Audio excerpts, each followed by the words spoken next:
Quero cumprimentar a todos com a paz do Senhor Jesus. Nós vamos ler um texto da palavra do Senhor que se encontra no livro do profeta Daniel, o capítulo de número 5, a partir do verso 1, que declara-se assim: O rei Belsazar deu um grande banquete a 1000 dos seus grandes e bebeu vinho na presença dos 1000. Havendo Belsazar provado o vinho, mandou trazer os utensílios de ouro e de prata que Nabucodonosor seu pai tinha tirado do templo que estava em Jerusalém, para que bebessem neles o rei, os seus grandes e as suas mulheres e concubinas. Então trouxeram os utensílios de ouro que foram tirados do templo da casa de Deus, que estava em Jerusalém, e beberam neles o rei, os seus grandes, as suas mulheres e concubinas. Beberam o vinho e deram louvores aos deuses de ouro, de prata, de cobre, de ferro, de madeira e de pedra. Na mesma hora apareceram os dedos de mão de homem e escreviam defronte do castiçal na estucada parede do palácio real. E o rei via a parte da mão que estava escrevendo. Então se mudou o semblante do rei e os seus pensamentos o turbaram. As juntas dos seus lombos se relaxaram e os seus joelhos bateram um no outro. E ordenou o rei com força que se introduzissem os astrólogos, os caldeus, os adivinhadores, e falou o rei e disse aos sábios de Babilônia: Qualquer que ler esta escritura e me declarar a sua interpretação, será vestido de púrpura e trará uma cadeia de ouro ao pescoço, e será no reino o terceiro dominador. Então entraram todos os sábios do rei, mas não puderam ler a escritura nem fazer saber o rei a sua interpretação. Então o rei Belsazar perturbou-se muito e mudou-se-lhe nele o seu semblante, e os seus grandes estavam sobressaltados. A rainha, por causa das palavras do rei e dos seus grandes, entrou na casa do banquete e falou à rainha e disse: Ó rei, vive eternamente. Não te turbem os teus pensamentos, nem se mude o seu semblante. Há no teu reino um homem que tem o espírito dos deuses santos, e nos dias de teu pai se achou nele luz, inteligência e sabedoria, como a sabedoria dos deuses. E teu pai, o rei Nabucodonosor, sim, teu pai, ó rei, o constituiu chefe dos magos, dos astrólogos, dos caldeus e dos adivinhadores, porquanto se achou neste Daniel um espírito excelente, e ciência e entendimento, interpretando sonhos e explicando enigmas e solvendo dúvidas, ao qual o rei pôs o nome de Beltesazar. Chame-se, pois, agora Daniel, e ele dará a interpretação. Então Daniel foi introduzido à presença do rei. Falou o rei e disse a Daniel: És tu aquele Daniel dos cativos de Judá, que o rei meu pai trouxe de Judá? Tenho ouvido dizer a teu respeito que o Espírito dos deuses está em ti, e que a luz e o entendimento e a excelente sabedoria se acham em ti. Acabam de ser introduzidos à minha presença os sábios e os astrólogos para lerem esta escritura e me fazerem saber a sua interpretação, mas não puderam dar a interpretação destas palavras. Eu, porém, tenho ouvido dizer de ti que podes dar interpretações e solver dúvidas. Agora, se puderes ler esta escritura e fazer-me saber a sua interpretação, será vestido de púrpura e terás cadeia de ouro ao pescoço, e no reino serás o terceiro dominador. Então respondeu Daniel e disse na presença do rei: As tuas dádivas fiquem contigo, e dá os teus presentes a outros. Todavia, lerei ao rei a escritura e lhe farei saber a interpretação. Ó rei, Deus, o Altíssimo, deu a Nabucodonosor seu pai o reino e a grandeza e a glória e a magnificência. e por causa da grandeza que lhe deu, todos os povos, nações e línguas tremiam e temiam diante dele. A quem queria matava, e a quem queria dava vida, e a quem queria engrandecia, e a quem queria abatia. Mas quando o seu coração se exalçou e o seu espírito se endureceu em soberba, foi derribado do seu trono real e passou dele a sua glória. Foi tirado dentre os filhos dos homens e o seu coração foi semelhante ao dos animais, e a sua morada foi com os jumentos monteses.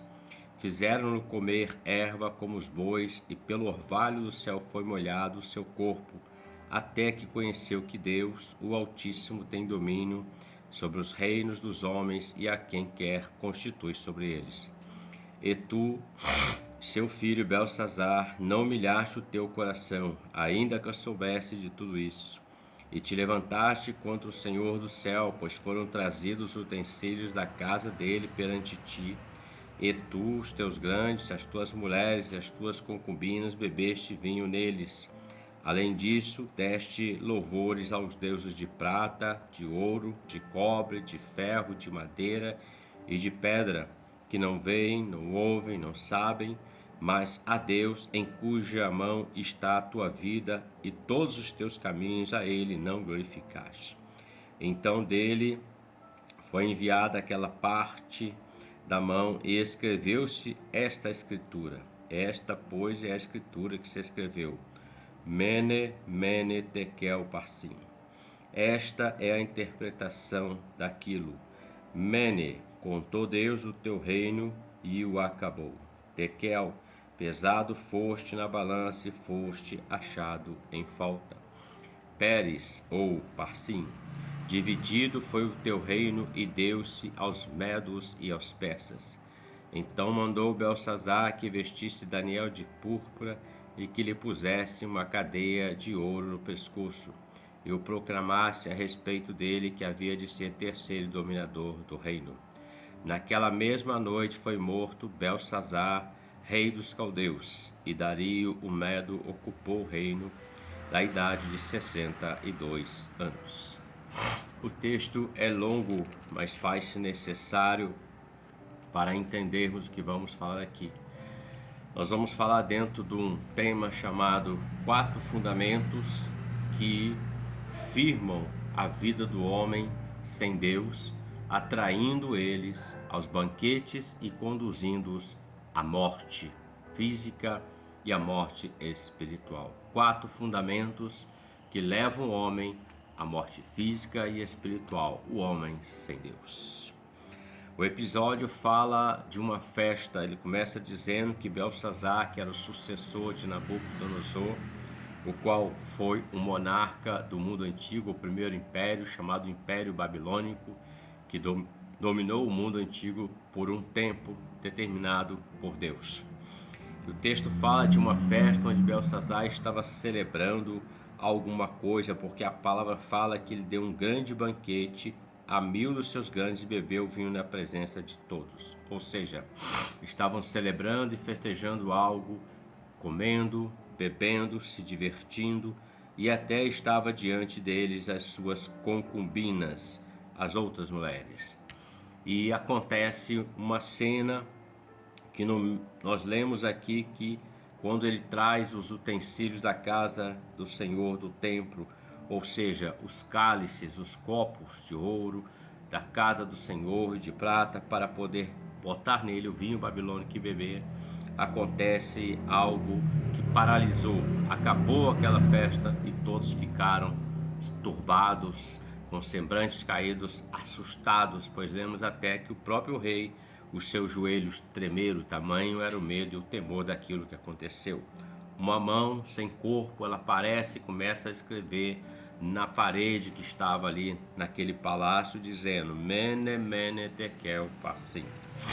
E chamaram Daniel para ser aquele que traria a interpretação daquilo que estava acontecendo, pois nenhum deles, com todo o seu conhecimento e ciência babilônica, puderam alcançar o entendimento daquilo. Apenas Daniel, da parte do Senhor Deus Todo-Poderoso.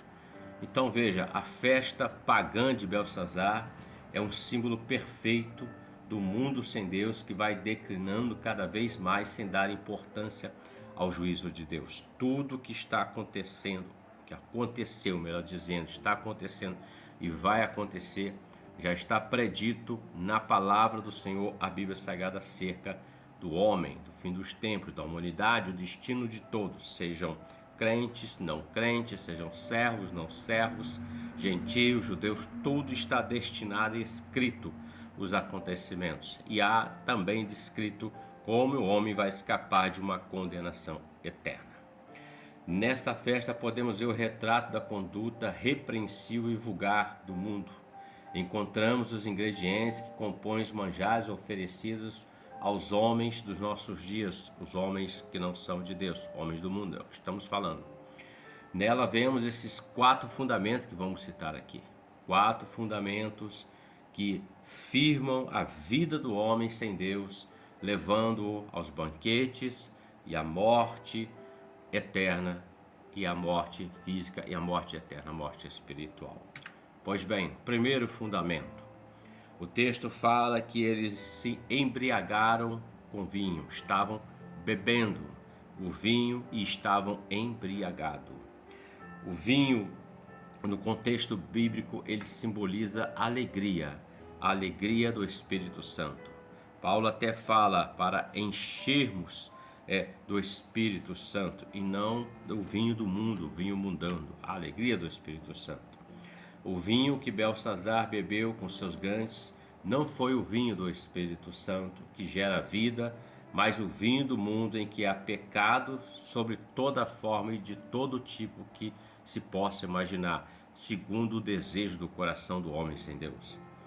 Então, e não vos embriagueis com vinho em que há contenda, mas encheios do Espírito Santo. Efésios 5:18 é o conselho para nós, para todo que possa ler essa Bíblia e entender a palavra do Senhor, compreender. O conselho é: olha, não se embriagueis com vinho em que há contenda, o vinho do mundo, o vinho babilônico, mas enchei-vos do Espírito Santo.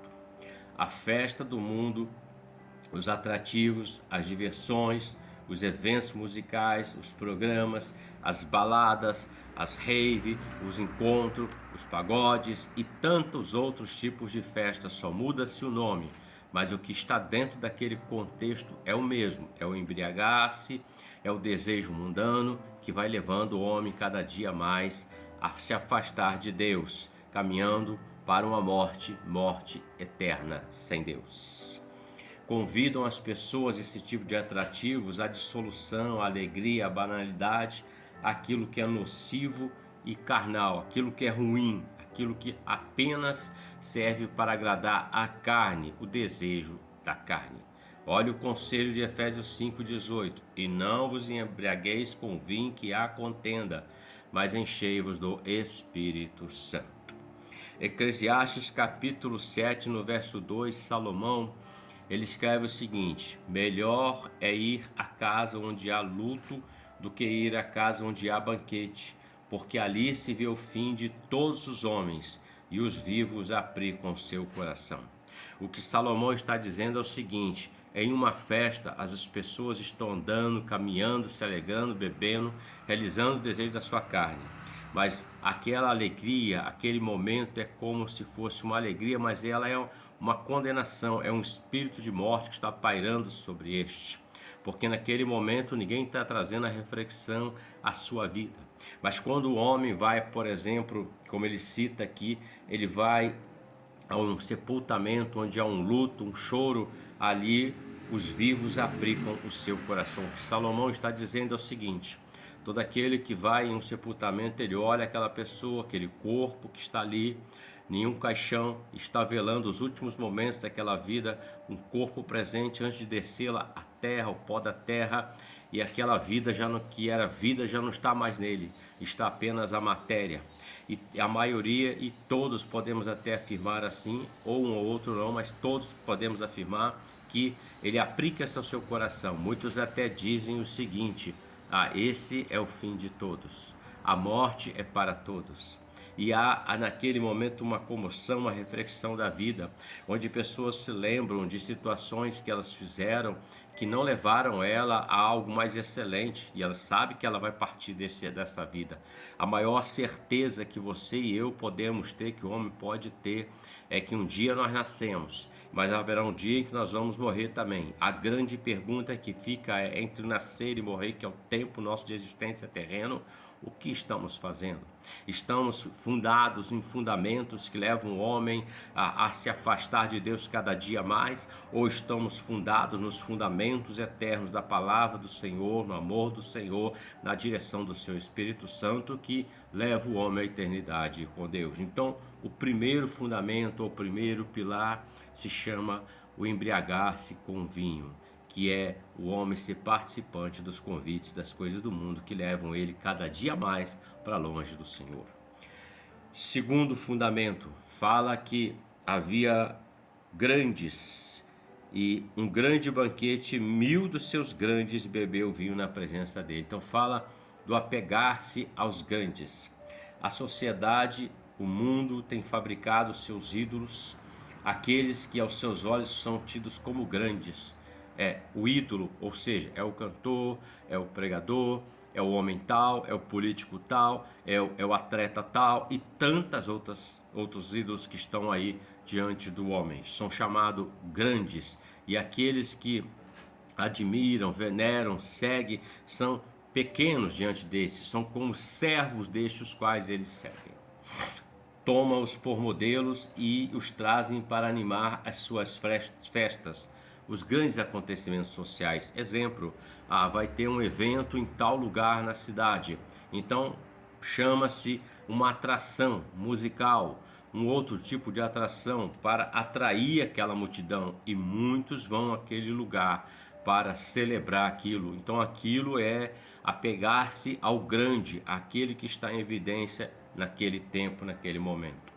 Muitos jovens e adultos estão imitando os que aparecem nas televisões, nos jornais, nas revistas, nas novelas, nos filmes, nas séries, nos programas humorísticos, nos meios sociais, na rede social. Muitos jovens e adultos estão andando conforme o seu ídolo, o seu grande, aquele que para ele é grande, aquele que para ele gosta de ver, admirar, segue ele e faz tudo o que ele faz, só não tem a sua condição social e econômica, mas procura fazer de tudo, às vezes até se endivida para estar naquele evento onde está aquele que ele é grande na vida dele.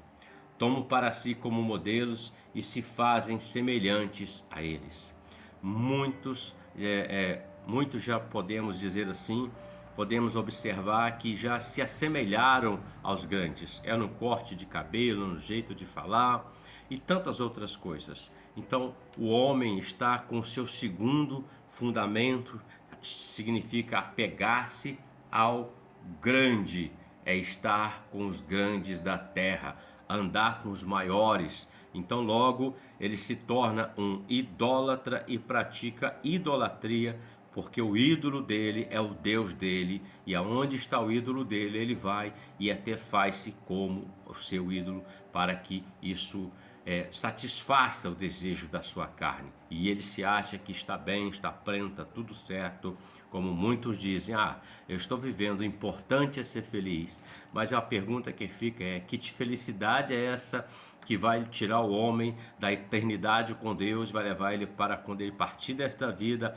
longe de Deus? Pensem, o tempo terreno e tem um tempo, é muito rápido. O dia de ontem já passou, o dia de hoje está passando rapidamente, e cada dia mais o tempo está passando muito rapidamente. Mas o tempo eterno não passa, ele é eterno. Imagine isso, longe de Deus eternamente. Então, apegar-se aos grandes. Nós lemos que o rei Belsazar deu um grande banquete a 1000 dos seus grandes e bebeu vinho na presença dos 1000. Mas nós podemos fazer uma pontuação aqui, uma observação. Daniel era também um dos grandes na Babilônia. Era alguém que vivia debaixo de uma responsabilidade que foi dada a ele mas ele não estava aqui nesse banquete, porque Daniel, apesar dele estar na Babilônia, a Babilônia não estava no coração de Daniel. Daniel foi levado cativo àquele lugar, mas naquele lugar ele se posicionou como sendo um servo de Deus, um homem de Deus, e ele ainda era jovem quando assim o começou e chegou. Daniel capítulo 1, verso 8 declara: e Daniel assentou no seu coração não se contaminar com o vinho babilônico, nem com o manjar do rei. Então já estava definido, e ele não estava nessa festa aqui. Terceiro fundamento ou terceiro pilar. O texto fala que eles estavam bebendo, havendo Belsazar provado o vinho, mandou trazer os utensílios de ouro e de prata que Nabucodonosor seu pai tinha tirado do templo que estava em Jerusalém, para que bebessem neles o rei, os seus grandes e as suas mulheres e concubinas. Veja só uma coisa. O primeiro pilar fala de embriagar-se com vinho, as festas e aquelas coisas que atraem. O segundo fala apegar-se ao grande, ao atrativo que o mundo promove para que a pessoa fique cada vez mais presa ao mundo. E o terceiro, nós podemos observar que fala de trazer os vasos. Nós vamos usar aqui uma figura de linguagem, tipologia, para entendermos. Trazer vasos. Vasos, na palavra, significa vida humana, homem. Por exemplo, na Bíblia, você é um vaso, eu sou um vaso, outro é vaso, outro é vaso. Então é uma figura da vida humana. Tanto que Paulo escreve as coisas dizendo que há vaso de ouro, vaso de prata, vaso de honra e vaso para a desonra. Vaso de todo tipo. Então é tipo da vida humana, tipo do homem. Trazer vasos significa fazer convite, trazer vidas da casa de Deus para a festa do mundo, para serem usados na mão de Belsazar, que é o rei. Belsazar aqui que tipifica o adversário que governa que governa Babilônia, a fim de apagar o nome de Deus através do testemunho na vida deles. Então, resumindo, e para entendermos melhor esse terceiro ponto, que é trazer vasos, é fazer convite àqueles que não são do mundo, por exemplo, que são chamados vasos, estão na mão de Deus, na olaria de Deus, para o convite. Tem muitos que têm aceitado os convites para um show, para uma festa, para algo que há um ídolo, há uma idolatria, festas dedicadas a ídolos, e isso tudo é abominável diante do Senhor, porque Deus abomina aquilo que é a idolatria. Deus abomina aquilo que tenta roubar a glória de Deus. E muitos têm aceitado o convite e eles têm saído da presença de Deus. Essas vidas preciosas que foram lavadas pelo sangue do Senhor Jesus, e Deus está trabalhando nelas para fazer dela um vaso novo para a glória do nome dele, um vaso de honra. Tem aceitado esses convites, e essas vidas têm sido tiradas do templo, da casa do Senhor, da presença de Deus, da comunhão com o Senhor, tornando-se presa fácil no mundo, sendo usadas como objeto de escárnio muitas das vezes. Exemplo, alguém convida um vaso, um crente, ele aceita o convite para aquela festa mundana. Aparentemente, aos olhos dele, nada está acontecendo, no mundo espiritual está acontecendo, e aqueles os quais fizeram o convite por detrás dele estão dizendo: ih, olha o crente aí, olha ele aí que se diz tal, está aqui conosco, não aguentou. Então eles escarnecem muito destes, e isso é um fundamento que o adversário leva as pessoas que estão no caminho eterno a se desviarem pelo seu testemunho, o mau testemunho no caso. O Salmos de número 1 está escrito assim: bem-aventurado o varão que não anda segundo o conselho dos ímpios, nem se detém no caminho dos pecadores, nem se assenta na roda dos escarnecedores. Antes tem o seu prazer na lei do Senhor, e na sua lei medita de dia e de noite. Pois será como árvore plantada junto ao ribeiro de águas, a qual dá o seu fruto na estação própria, e cujas folhas não caem, e tudo quanto fizer prosperará. Não são assim os ímpios, mas são como a moinha que o vento espalha. Pelo que os ímpios não subsistirão no juízo, nem os pecadores na congregação dos justos. porque o Senhor conhece o caminho dos justos, mas o caminho dos ímpios perecerá. O mundo está debochando das coisas de Deus.